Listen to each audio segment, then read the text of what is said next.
मात्र 15 मिनट अपने आप को मेडिटेशन में लगाकर अपने जीवन में शांति ला सकते हैं, पूरे परिवार को बिल्कुल स्वर्ग जैसा बना सकते हैं। तो इसी जानकारी को लेकर हम पहले मिलवाते हैं जो ब्रह्मा कुमारी आश्रम के द्वारा कुछ बहनें यहाँ जानकारी दे रही हैं ये स्टॉल के माध्यम से। जखनी नरोत्तमपुर से और यहाँ आए हैं मतलब आध्यात्मिक ज्ञान बताने के लिए कि आप कौन हैं, कहाँ से आए हैं, क्या करने आए हैं, क्या हम बस यही खेल पाल करने के लिए आए थे कि और किसी चीज़ के लिए आए हैं।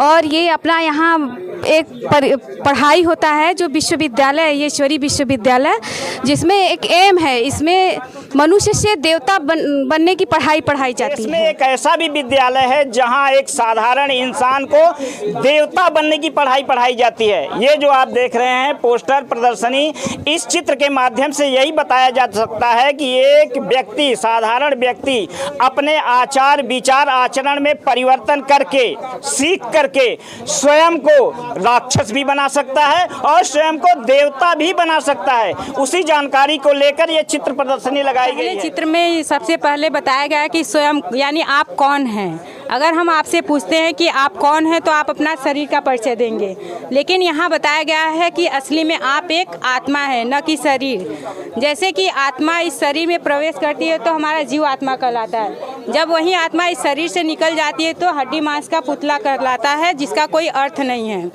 और आत्मा की 3 सूक्ष्म शक्तियाँ होती हैं, मन, बुद्धि और संस्कार।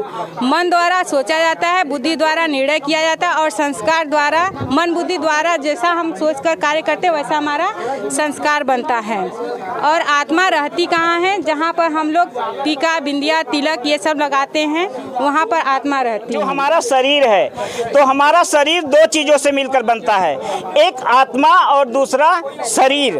तो जब ये जैसे उदाहरण के लिए बताया गया है कि ये गाड़ी है और इसमें एक ड्राइवर है। जब ड्राइवर गाड़ी में बैठता है तभी गाड़ी चलती है, तो उसी प्रकार से ये शरीर है, ये शरीर तभी काम करता है, चलता है जब इसमें आत्मा प्रवेश करती है। तो शरीर अलग है, आत्मा अलग है। शरीर का अंत होता है, आत्मा का अंत नहीं होता है। आत्मा के 3, जैसे शरीर के अनेकों अंग हैं उसी प्रकार आत्मा के भी 3 अंग हैं, मन, बुद्धि और संस्कार। मन द्वारा हम चिंतन करते हैं, बुद्धि द्वारा निर्णय करते हैं, अच्छे और बुरे का निर्णय करते हैं, और शरीर के माध्यम से जो हम कर्म कर देते हैं वही हमारा संस्कार बनता है। और इसी संस्कार को लेकर इंसान का पुनर्जन्म होता है। अच्छा, बुरा, अमीर या गरीब, संस्कार के कारण ही इंसान का पुनर्जन्म होता है। शिव ज्योति बिंदु लाइट स्वरूप है। जैसे कि आत्मा को बताया गया कि ज्योति बिंदु लाइट स्वरूप है, ऐसे परमात्मा भी जैसे शरीरधारी के पिता शरीरधारी होते हैं, वैसे आत्मा के पिता, जैसे आत्मा ज्योति बिंदु लाइट स्वरूप है तो वैसे पिता भी हमारे क्या हैं? ज्योति बिंदु लाइट स्वरूप है। इनका नाम शिव है। शिव माना होता है कल्याणकारी। ये रूपों में बिंदु हैं, गुणों में सिंधु हैं और सागर के समान हैं। ये शांति के सागर हैं, ये निराकार हैं, ये दुखहर्ता सुखहर्ता को हरने वाले हैं, ये प्रेम के सागर है, अकाल मूर्त है, मुक्ति जन मुक्ति के दाता हैं। ये मनुष्य सृष्टि रूपी वृक्ष के बीज है। जैसे परमात्मा के लिए ही कहा गया है, बिन पग चले सुने बिन काना, बिन कर कर्म करे विदनाना, बिन वाणी बिन वक्ता जोगी, आनंद रही सकल रस भोगी।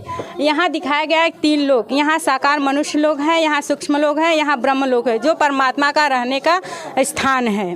यहाँ सूक्ष्म लोक में दिखाया गया कि यहाँ ब्रह्मा विष्णु शंकर, यहाँ लाइट का स्वरूप रहता है, यहाँ हड्डी मांस का नहीं शरीर रहता है। परमात्मा और इनके दिव्य कर्तव्य दिखाया गया। यहाँ 3 देवताओं को परमपिता परमात्मा ने इस सृष्टि को चलाने के लिए चुना है। जैसे ब्रह्मा द्वारा स्थापना, विष्णु द्वारा पालना और शंकर द्वारा विनाश। ये बताया गया है कि सर्व आत्माओं के पिता, कहते हैं कि जिस परमात्मा वही हो सकता है जो सर्वधर्मान्य हो। जैसे एक घर में एक पिता है तो कोई उनको चाचा के नाम से पुकारेगा, कोई पिता के, कोई भाई से, कोई बहन से, कोई भी नाम से उनको पुकारेगा। इसी प्रकार यहाँ दिखाया गया आत्मा सर्वधर्म मान्य है। जैसे यहाँ दिखाया गया अमरनाथ में, सब दिखाएं, अमरनाथ में ज्योतिर्लिंग दिखाया गया। यहाँ अमरनाथ में ही शिव की पूजा की गई। रामेश्वरम में राम ने रावण पे विजय प्राप्त करने से पहले शिव की ही पूजा की थी।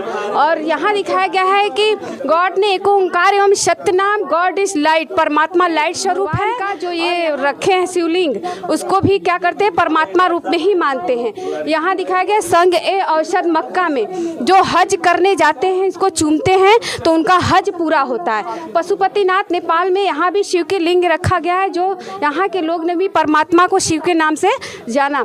यहाँ पे दिखाया गया है कि विक्रमादित्य ने यहाँ पे शिव की पूजा पहले की थी, और यहाँ विश्वनाथ में अपने शिव का ही क्या है, लिंग रखा गया है। ये इसमें यही बताया गया है कि जो सर धर माने वही परमपिता परमात्मा है। शिव अलग हैं, शंकर अलग हैं, ये जानकारी आपको पहली बार मिल रही है ब्रह्म कुमारी माध्यम से। ऐसी जानकारी प्रमाण के साथ कहीं नहीं मिलने वाली है। तो पहले आप लोग जानिए कि जो शिव अलग हैं और शंकर अलग हैं, दोनों का काम भी अलग है। शिव शंकर में अंतर पहले तो ये बताया गया, शिव शंकर को एक मानते भक्त बने नादान, पूजा करते शिव की पर इनकी नहीं पहचान। यहाँ दिखाया गया है शिव मतलब ये ब्रह्मलोक निवासी हैं, शंकर सूक्ष्म लोक निवासी हैं। शिव कल्याणकारी हैं, शंकर विनाशकारी हैं। शिव निराकार हैं, ये आकारी देवता हैं। ये रचयिता है और ये रचना है। शिव का मतलब होता है कल्याणकारी और शंकर का अर्थ है विनाश। के माध्यम से आपको जानकारी मिलेगी कि सतयुग में कैसा माहौल था, कैसे लोग थे, कैसा रहन सहन था। त्रेता में कैसा रहन सहन था, कैसे लोग थे, कितनी त्रेता की आयु थी, कैसे लोग थे, हम लोग देवी देवता कब थे, हम आज राक्षस कब बने। सारी जानकारी आपको इस चित्र से मिलने वाली है। दिखाया गया भारत के उत्थान और पतन की 84 जन्मों की कहानी। यहाँ 4 युग दिखाया गया है, सतयुग, त्रेता, द्वापर और कलयुग। सतयुग में आत्मा सत्व प्रधान होती है, यहाँ सूर्यवंश होता है और 1250 वर्ष, 1200 ये 5000 वर्ष का है पूरा। 1250 वर्ष, 1250 ये रहता है। और यहाँ आत्मा क्या रहती है, देवता, यहाँ देवता घराना होता है। यहाँ 16 कला संपूर्ण होती हैं। पहले श्री लक्ष्मी और श्री कृष्ण और श्री राधे आते हैं। यहाँ जनसंख्या 9 लाख होती है। फिर यही आत्माएं जब यहाँ आती हैं, यहाँ हो जाता है 1250, ये भी चलता है सतयुग हमारा। यहाँ चंद्रवंश हो जाता है, क्षत्रिय घराना हो जाता है, यहाँ देवता घराना हो जाता है, यहाँ सूर्यवंश रहता है और यहाँ चंद्रवंश हो जाता है। यहाँ कला 14 कला हो जाती है। यहाँ कला क्या होता है, 16 कला। यहाँ 33 करोड़ आत्माएं हो जाती हैं, यहाँ 9 लाख रहती है। फिर उसके बाद हमारा आता है द्वापर युग। यहाँ आत्मा तत्व गुण हो जाती है, थोड़ी वहाँ की कला कम हो जाती है। तो यहाँ फिर आते हैं विक्रमादित्य। सबसे पहले क्या, द्वापर युग में सबसे पहले शिवलिंग की स्थापना किए, इनकी पूजा शुरू कर दिए शिवलिंग। फिर उसके बाद धीरे धीरे क्या हुआ, यहाँ वैश्य वर्ग हो जाता है, कला 14 हो जाती है। यहाँ से भी कला कम हो गई, 14, यहाँ 21 जन्म हो जाता है। यहाँ से फिर भक्ति शुरू हो जाता है, मूर्ति पूजा शुरू कर देते हैं। फिर यहाँ शांति, यहाँ आत्मा रजो प्रधान हो जाती है, यानी कि आत्मा में कोई कला नहीं हो जाती। फिर यहाँ पत्थर की पूजा शुरू कर देते हैं, यज्ञ हवन करने लगते हैं, वेद शास्त्र की पूजा शुरू कर देते हैं। फिर यहाँ कलयुग आता है। कलयुग में आत्मा कलाहीन हो जाती है, शूद्र वर्ण हो जाता है, 42 जन्म हो जाता है। आत्मा व्यभिचारी हो जाती है, यानी कि उनमें एक की पूजा नहीं अनेकों की पूजा शुरू कर देती हैं। यहाँ पेड़ों की पूजा करने, शांति के लिए यज्ञ हवन, शांति सम्मेलन, संत समाज, मूर्ति पूजा, मूर्ति की शांति के लिए मूर्ति पूजा करते हैं, फिर ले जाके उसको डुबो देते हैं। फिर आत्मा एकदम कलयुग पतित भ्रष्टाचारी हो जाती हैं, कांटों के सैया पर लेटकर क्या है, अंग्रेजों से भीख मांग रही है। इसमें बताया गया मनुष्य जीवन का लक्ष्य क्या है। मनुष्य जीवन का लक्ष्य है नर ऐसा कर्म करे जो नारायण बने, नारी ऐसा कर्म करे जो श्री लक्ष्मी बने।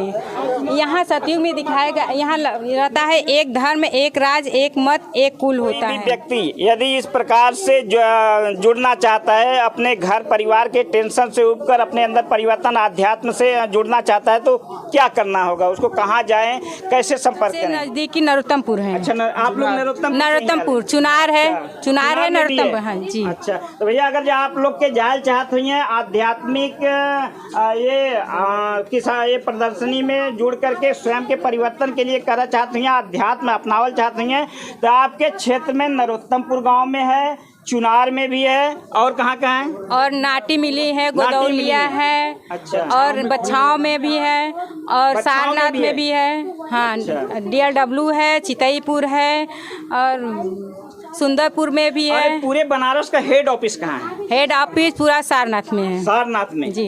तो सारनाथ में अगर जो एक हेड ऑफिस बा, अपने घर पे भी गीता पाठशाला का चला सकते लोग, अगर अपने घर जैसे दूर नहीं जा सकते हैं तो घर पे भी चला सकते। जी हाँ, अपने घर पर भी चला सकते हैं। इस संस्था में हमारा पूरा परिवार है।